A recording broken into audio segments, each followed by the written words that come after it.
On the Radio is brought to you by Zurich Insurance, the perfect place to catch up with all things Melbourne.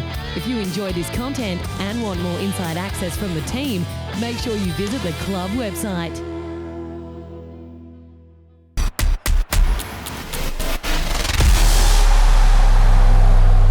Hello everybody, I'm Cal Toomey. Welcome to Road to the Draft. Now, we're always glad on this show to bring you some interesting chats with club recruiters and list managers throughout the year to give you as good of an insight into how things are shaping up from the people who know best. And this week, we're joined by recruiting manager at Melbourne, Jason Taylor. Jace, thanks for coming on the show again. We really appreciate it. Yeah, pleasure, Cal. How's it been watching the Demons this year from your eyes? And congratulations from your perspective on being such a crucial part of this list build to get it to a point where your footy club is in the premiership zone. Yeah, well, I mean, it's been nice to see us, I think, bring together what we thought at this point in time in the growth of the list that would start to eventuate. So, credit to all the staff at the footy club for the pre-season. I think we started to see a little bit of a shift to that at the latter part of 2020 and what was a difficult year for all clubs. But to get the pre-season together as they have, and like I said, it's a real credit to all the coaching staff, not only the coaching staff, but the fitness staff and the player development and welfare staff and sports psychs, Andrew Waterson. So it's a real credit to everyone under the circumstances. But I think it's where we probably thought we would be at this stage of their progression. I was going to ask you that. You said that the signs were starting to show through in the latter stages of the second half of last year. Did you feel like when you look at your group and the demographics and the players you brought in over the past couple of years from a mature age level and also the talent, and we'll get to that throughout the show, but did you feel like this was sort of the position where you could get to? Yeah, I think so. I think we needed to. And I think that it was just a natural maturation of a certain portion of the group, and then we've been able to bring in an influx of younger players that have been able to, I think, really help with that mix. In answer to that, I think it's the time was right for us to start to step up and play the footy we're capable of. Tell us about this year's draft, Jace, because it's again been a season that's been interrupted and had disruptions by COVID-19. And again, this week, some further challenges from a Victorian prospect's point of view. How have you sort of found it assessing the talent pool again in these circumstances? Well, right in the present time, you feel like you're going back in time to last year a little bit. But the reality is that being able to see an enormous amount of Victorian football live throughout the year. So if you bring travel back in on a normal basis, say circa 2019 and before that, that's probably about the amount of Victorian football I'd probably see. So it's on that front, that's been fantastic. But there'd be certain players that would have needed more to keep going, and I'd feel their frustrations. But I was fortunate enough to get into South Australia early in the year to see some live footy and cover quite a few of their crop. But West Australia's been tricky. I think Lammy thinks every time I book a flight into West Australia, I'm triggering a COVID outbreak. So I'm not quite sure that's the case, but it seems to coincide quite often.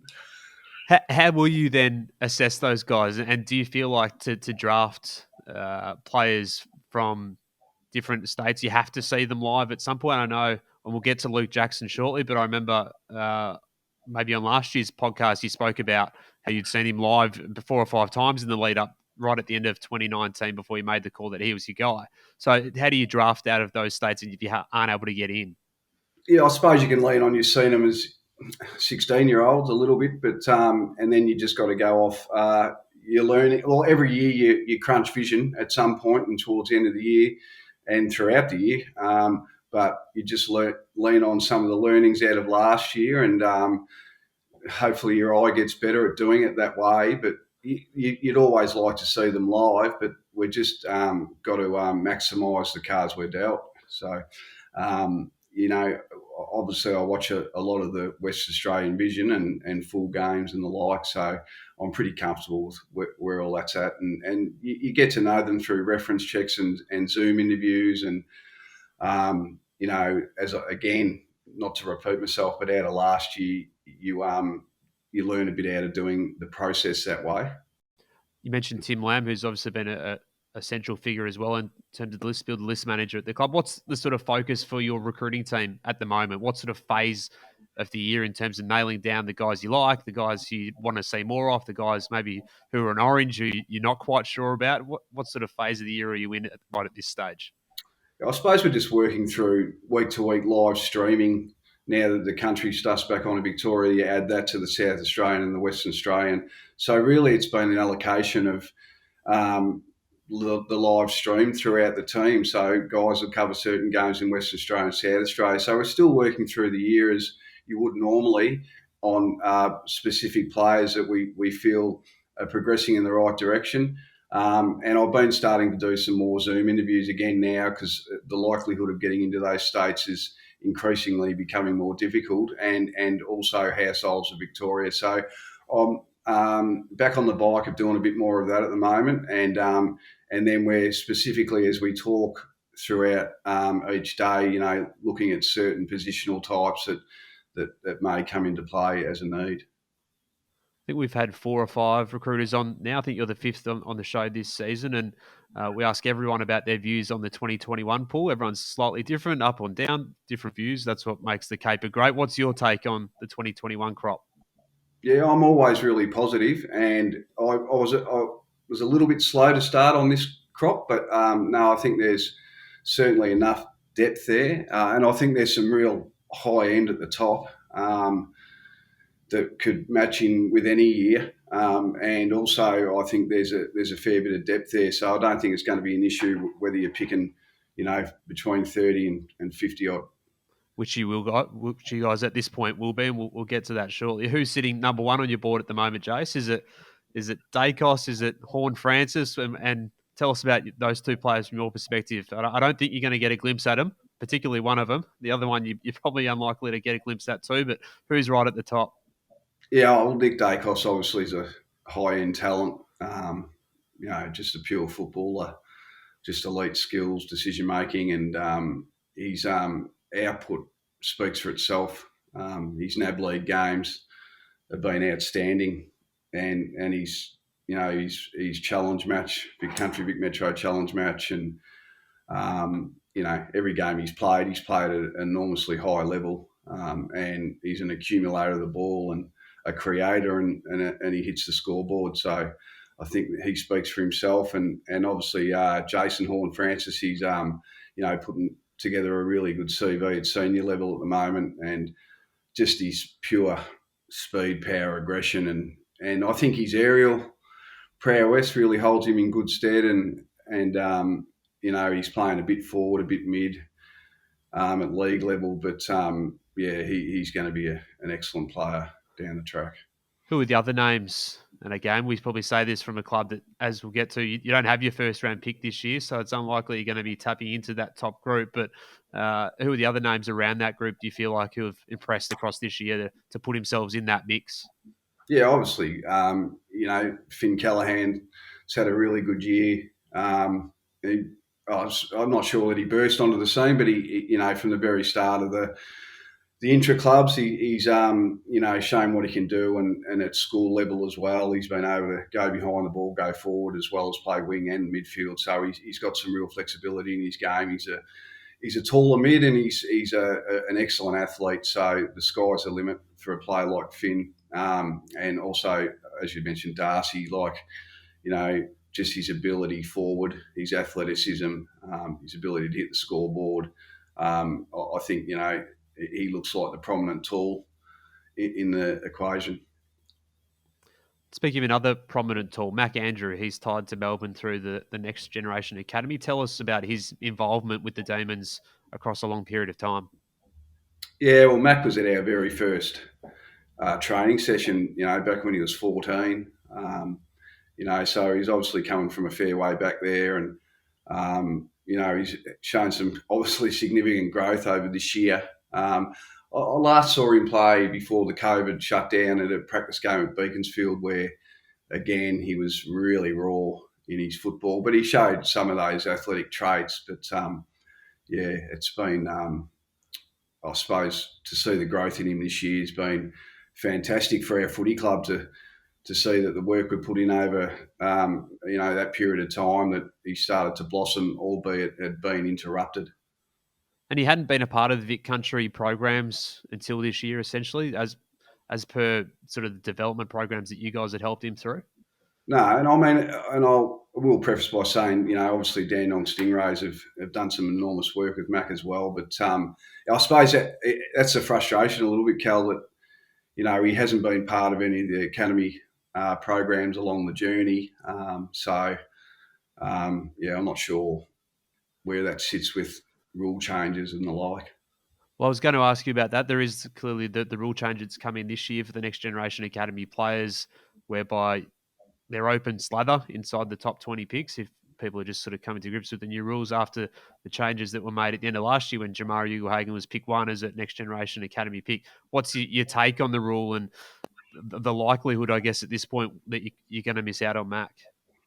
Yeah, I'm certainly not a political person, but I think, sometimes there can be slight knee-jerk reactions in elements of decision making, and I just felt that maybe there's extra layers to it. Like, have they been part of the under 16s? Have they been part of country or metro West Australian, South Australian academies prior to be taken into consideration to actually add an extra layer to that decision making? But at the end of the day, we work within the system we're in, and that's all we can do. Tajai Woden, you will get access to him as a father-son. You do have access to him as a potential father-son at the end of this year, the son of 2000 Brownlow medalist Shane. How's he been tracking? Because it seems like he's really built up his form across the last few years. And for Melbourne fans out there who haven't seen him play, what sort of player is he? Oh, he's a terrific young man, Taj, and he really works hard on his game. And you're right, Cal, we've seen some significant improvement throughout the year, and particularly in his midfield craft. And I think his introduction into the state program over there in WA has really, continued to help him to blossom. So he's putting a pretty good month together. His midfield game, as I said, has really started to grow, which is good. But he's played a fair bit of footy off half back and as that, ground opener, if you like, half forward. Have you spoken to him about the potential to nominate? Obviously, as you mentioned, he's based in WA. That would require a shift, or does he, take his chance and go in the national draft? Have you sort of had those conversations with him? No, obviously we've spoken with Taj along the journey, and we've interviewed him, and it's been difficult. We've been blocked a couple of times about getting him down to the club, so that's been a frustration. So as it sits now, we'll just continue to track his progress, and we'll cross that bridge later in the year. Talking of midfielders, Jace, we're seeing Clayton Oliver and Christian Petracca hit their absolute peaks right at the moment in terms of their career, and there's probably plenty of mountains left to climb for them. Clayton was 2015 draft, Christian the year before in 2014. When you drafted these guys, and I'll always say that I reckon Clayton Oliver is one of the greatest draft picks of this century. I know you're probably sick and tired of hearing that comment made, but not everyone would have drafted him where you did. Did you anticipate those two complementing each other as well as they have and do and have shown this year? Well, they're pretty tight-knit off the field, and I think they've had some real growth over the pre-season. Again, some magnificent stuff done by the powers that be at the club that have brought the group together, and we've seen that natural maturation and maybe, like particularly Christian over the last 2-3 years. But I think as a combination, if you like, and as a group of players, we're starting to see them really play for each other. So I thought they'd always complement each other because they're both, they're slightly different, but they're both quite powerful players in their own right. So, so Christian, obviously can go forward a little bit more, but Clayton's been able to start to do that, and he can just straighten up his finishing. That, we're starting to see a player that can go forward and do some damage there as well. You watch Melbourne games as close as anyone. Who's got more Brownlow votes out of the pair this year? Have you got an insight for anyone out there listening? I'll leave that to the umpires, mate. Well, but just on Oliver, do you find yourself, and the story is well told, he doesn't play Vic Country in the middle of the year. He's one of the real late bolters. Do you ever find yourself each year trying to find the next guy who can be that player? Just find some similarities in some players who are overlooked at champs, or they sort of have a bit of a later run into the season? Oh, I think you do that every year. You look. It's not because of Clayton Oliver. You're looking for players that progress at different rates, whether that be through growth spurts or injury or maturity and you just keep monitoring their progression and their talent levels and so it's not just off the back of Clary. It's something that we search for in each and every season. The 2019 draft has also been well documented. Luke Jackson, Keziah Pickett, and Trent Rivers. Their development this year has been terrific and important. Just how important and crucial have those three become for your side? Yeah, I think they're very important. I suppose, on reflection, as a footy club organisation, we didn't have the year we wanted in 2019. No excuses for various reasons, and in all areas of the football club, whether it be in our department in recruiting and list management and player acquisition with Lammy, when you have a year like that, when you think you're tracking to where we sit potentially at the moment, you've got to maximise it. So the pressure was on, and we thought a good opportunity to get into the draft again has been well documented. So I think that mix of youth, if they're talented enough, and that group of three, I like to describe as non-fussed competitors. Like, they just go about their training, they go about their business. So I think that can complement a group coming through. And we've probably seen that happen at Port Adelaide as well. You can change a face of a club in some ways. A really good draft, and that one has. Luke Jackson's, I think, the favourite to win the NAB AFL Rising Star. His actual selection, there was plenty of clubs coming for that pick. You guys held firm, and what made you so sure on Luke at that point? And I guess how vindicated does the last couple of years make you feel, and his form, and what would it mean for the D's to get a potential NAB AFL Rising Star winner? Oh, it's always great for the footy club, but it's also great for the individual and the work the individual puts in. But I was thinking about it the other day, like because you sit there and you watch a player so much live over that draft year, that it's almost a mirror image, his progression of that year now at AFL level, which we're seeing before our eyes now. So that's real credit to Luke at 19 and the position he plays, that the growth that he's shown in a short period of time. But he's just a unique player that doesn't come along very often, as in answering the part of the question around the draft year. So that's why we're so keen to hang on, hang on to that pick. And he's an imposing athlete with many different facets to his game. So it was just too tantalising to give that pick away. You've had your fourth Rising Star nominee this week in Jake Bowie, following on the back of Jackson Rivers and also James Jordan. Jake was obviously part of that crop last year that didn't play any footy. What made you so sure that he was your guy, though, when you entered the draft late in the first round? Oh, we just wanted to add some real class decision-making to our group. And, that's a really strong core part of Jake's game. And he's just a real good footballer. And he's a real good character, and he loves the game. So, he's got a burst of speed, but his speed of decision-making and execution is excellent. So we just thought he'd complement our group in that sense.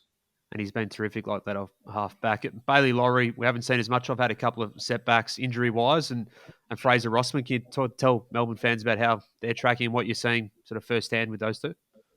Yeah, it's been difficult for Bailey. I mean, the injury to his eye socket was, pretty traumatic. And then he had a crack to the shoulder, so he hasn't had any continuity really. But he played last weekend in a game and probably his best performance to date, I think. So he's just he's bought in, as we all knew he would, as a super pro he is, to the program, and I'm looking forward to a strong pre-season for him, but he's just finding his feet. It's a little bit like the same with Fraser. They played about 6 games in 18 months leading into this year, and they've had interruptions again. And Fraser, we looked at with a view long term. He's a amazing athlete, but he's got some work to do with his footy. So, it's just he shows signs like a lot of first year players do, where they show snippets, but then they can fall away at times. But he's shown enough progress on the field.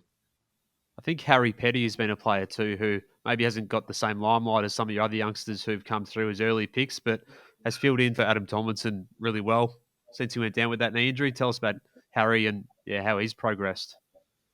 Yeah, well, Harry, again, he missed about 12 months of footy. He's only young still, Harry, and, he played forward for us a little bit when we needed him to, and he applied himself pretty well there, but the feeling within the club is that he's always been a natural key defender who we could swing forward. So he just needed some continuity. He's a terrific character, Harry. He's pretty relaxed. Nothing really phases him. And I look forward to what Harry can really grow into once he gets a number of games under his belt. And he's fortunate, for a young player to play in the back line with Stephen May and Jake Lever, and also have Adam Tomlinson who's doing terrific work with him off the field. Now, we mentioned earlier that your first pick is in the 30s at this point, and depending on how well and how deep you go into the finals, after that trade you made with the Brisbane Lions last year to move out your future first-round pick, how do you look at that part of the draft? And when we look ahead to the off-season coming up, that area of the draft, are you happy with what you're seeing, or would you like to still nudge up a little bit further, which you guys have sort of made a bit of a history of doing? Yeah, I obviously look at that part of the draft a lot. But obviously we're always looking at ideas and ways of where we could move up into a draft. That's our job. But, in amongst that, you're concentrating on that area of the draft, and but you still put them in an order and hope that players that you may rank a bit earlier get through. But if they don't and it went status quo, I'm pretty comfortable that we'll get a couple of players in that area that can complement the group. We always ask this to the clubs who come on the show. Is there an area that you look at in terms of list needs and something that you'd like to add to? I know from a list management perspective, you sort of filled some holes over the past couple of years in Langdon, and clearly the key defenders as well that have come through before that. What are sort of the areas from a draft sort of look at, maybe the depth chart, where you'd like to add a little bit more? Yeah, I think we just we've got some flexibility where we are. So you could mount an argument in many areas of the ground not to sit on the fence, but like you could say that, is it time to, if the right midfielder's there, to bring in a midfielder, or is it underneath Max and Luke, and we've got Madge there obviously, but do we look at a young ruck? We've got Austin Bradkey as well, but do we look at another young ruck, or just some more outside class as well, which you can never have too much of. So, and there's various areas, whether it's another young tall, I'm pretty comfortable that it's just got to be the right player if we can find it. Some long-term deals as well at the club. Obviously, Christian Petracca signed a 7-year deal. Salem and Viney 5, Langdon, Thomason 5, Brown 4, Gorn 4. How much security when you're looking ahead? The whiteboard's up, and you know probably off the back of your top of your head how long these guys are signed for anyway. But when you're building your list and going forward, and you guys are always looking forward, how much security does that provide to have these guys committed and locked in for so long? Yeah, I think it's twofold. That Tim Lamb's done an amazing job to be able to lock those players away for a long period of time, and it also shows their commitment to the footy club through their relationships with the coaches and the staff. And I suppose the other layer to that is, when we started out in 2013, that, our mantra was to bring a group through together that, became very close and grew and matured together, and put us in a position to, have sustained success, if you like. And it probably gives you some comfort that you might be doing some certain things right, that the players have shown that real commitment to the club, and a lot of those players are in that group that have come through together, and I think they're showing really good leadership for their younger teammates as well.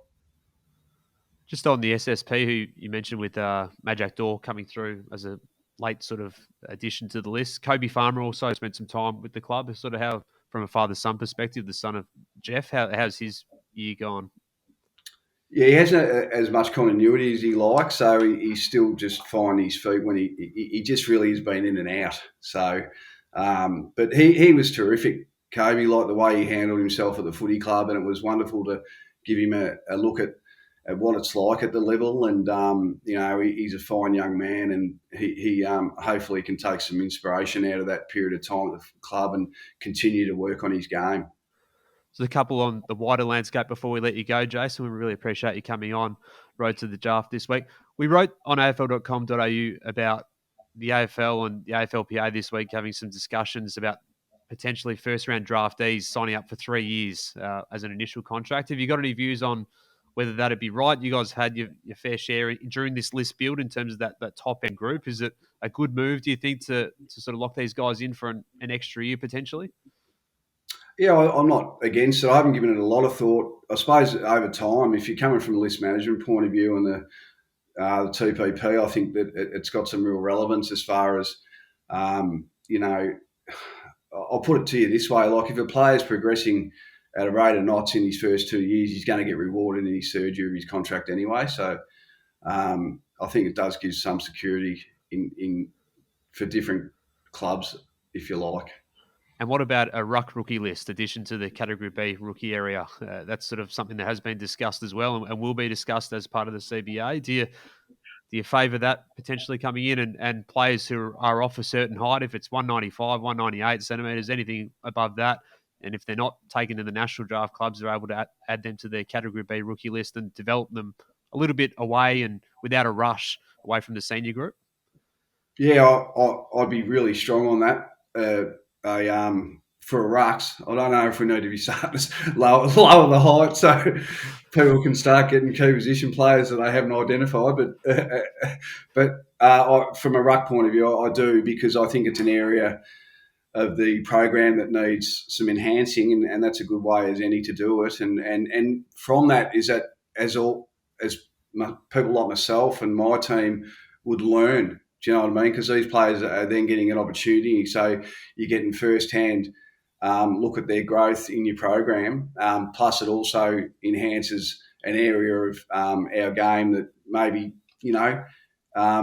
is more of a trade scenario at the moment than young rucks taken through the draft. Because I think there's a number of options. Even if you look at this year's pool, like there's guys there, but they've all had different trajectory, and so they're hard to assess. That's just the reality of it. So I think it'd be a fantastic addition.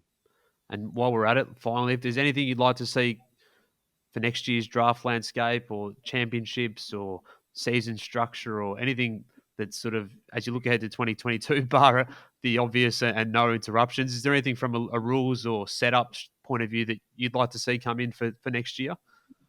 Oh, if we went back to we're talking about with the NGA, I suppose, like you could maybe have a look at that, and is there any other layers you could add to it? And just in fairness for the clubs to work they've put into players, and also should it just be the first 18? Like I'm not sure why a number like 20 is plucked out when there's only 18 clubs. So something like that might be something that they could look at. Beautiful. Hey, Jace, really appreciate you coming on the show again. We've always enjoyed having you on. I think Melbourne fans and supporters in general would have learned plenty today listening to your chat. So good luck in the finals, and hopefully you'll be back at the footy soon in person, watching plenty of action in the lead up to the finals there. You too, Cal. No worries, mate. Pleasure. For our listeners, remember to watch our Road to the Draft video series online now with highlights of all the top prospects. Thanks for tuning in, and we'll be back next week.